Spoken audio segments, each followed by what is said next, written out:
दिनैनि बे समाव आइपुवालिनि सिङाव थानाय पाथाबारि प्राइमारिनि सिङाव थानाय बे मोनसे बजारथिलियावहाय जोङो इलेक्सन एवारनेस प्रग्राम रायजोफोरनि गेजेराव जोङो होनो फैदों आरो बेवहाय आं अरायबो बेखौनो बुंबाय थादों जे आरो आं दिनै बेखौनो बुंगोन मानगोनां प्रमद बर' बिथाङा आंखौ बा बिक्रम दैमारिखौ सानसे फोथायनो हानाय खामानि राव बाथ्राफोरखौसो आं बुंगासिनो दङ। जाय बाथ्राफोरखौ आङो बुङोब्ला मानगोनां प्रमद बर' बिथांजों सानसे फोथाय जायो नङा होमबा? नंगौ खोथाखौसो आं दिनै बुंगासिनो दङ। गभर्नमेन्टआव मा जागासिनो दङ, दिनै मानगोनां प्रमद बर'नि बिथांनि गभर्नमेन्टआ मा खालामगासिनो दङ, बेफोरखौ सैथो खोथाजोंसो आं दिनै रायजोनो फोरमायगासिनो दं। जाय सैथो खोथाफोरखौ नुनानै मानगोनां प्रमद बर'आ निस्सय सानगोन बिक्रम दैमारि फंबाया थार खोथाखौनो बुंदोंमोन, बिथाङा थार खोथाखौनो रायजोनो फोरमायनानै सैथोखौ रायजोनि गेजेराव लाबोदोंमोन होननानै फोथायथों होननानैसो आं बेबायदि खोथाखौ बुंगासिनो दं। आं नंखाय खोथाखौ बुङाखै, रायजोफोरनि सिगाङाव आं सैथो खोथाखौसो बुंदों।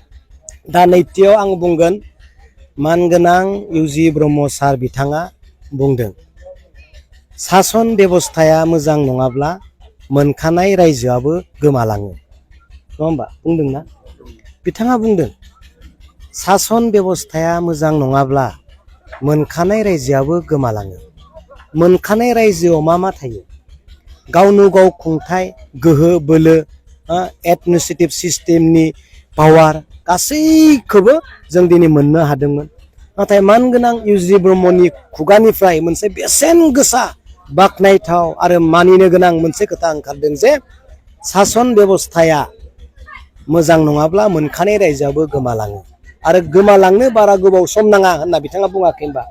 अब्ला नाय दिनै मानगोनां प्रमद बर' बिथांनि गभार्नमेन्टआव, बिथांनि रायजो सालायनायाव, बिथांनि पावारनि समावनो दिनै जोंनि थार्ड ग्रेड फर्थ ग्रेडनि जिथु साख्रि होनायनि मोनसे सिस्टेम आरो गोहो 3.5 बोसोर गभर्नमेन्टआ दिनै माबा मोनसे खायदाजों बोलोजों स्टप खालामना दोनबाय, साइलेन्ट पिरियड खालामना दोनबाय, मिथिबाय साख्रि होनायनि खामानिखौ।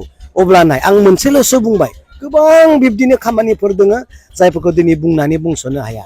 दा बिनिखायनो जोंनि थांखिया बेनो मानगोनां प्रमद बर' बिथांखौ जों गाज्रि होननानै बुङाखै, नाथाय बिथाङा पावाराव जेसेबांनो दिन थागोन बिथांखौ बैसोर बायदि मानसिया बाहायनो सुजुग मोनबाय थागोन। पावारखौ मोनसेनि उनाव मोनसे लांबाय थानो हानाय लामाखौ मोनगोन। बेनिखायनो प्रमद बर' बिथांनि पावारखौ जोङो फोजोबथ'नानै साइडआव दोनथ'नानै जोङो मोनसे मोजां पावारखौ लाबोफिननो थाखाय मानगोनां हाग्रामा महिलानि अनगायै जा जेबो गैया। बिनिखायनो दिनै जों मानगोनां हाग्रामा महिलारिखौ देरहाहोफिननो थाखाय, सरकाराव लाबोफिननो थाखाय जों दिनै रायजोनि गेजेराव बुंनो फैदों। जोङो खोथाजोंल' बुङा, जों उइथ एभिडेन्स एन्ड प्रुफ बेफोरखौ लानानैसो जों रायजोनि गेजेराव बेफोर खोथाखौ बुंगोन। आं आरो गोबां बुंबावनो सानाखै। जोंहा सुद्ध बसुमतारी बिथाङा देरहानाया रोखा आरो खुनु थाखा फैसा रायजोआ जोंनिफ्राय लुबैया, बिपिएफनिफ्राय लुबैया आरो गोबां थाखा खरसा खालामनो गोनांबो नङा आरो एसेबां खस्थ' खालामनो गोनां जानाय नङा। रायजोनि अननाय मोजां मोननाय आशीर्बादा बिपिएफजों, हाग्रामा महिलारिजों आरो सुद्ध बसुमतारी सार बिथांजों थागोन होननानै जोङो फोथायनाय दं। Thank you.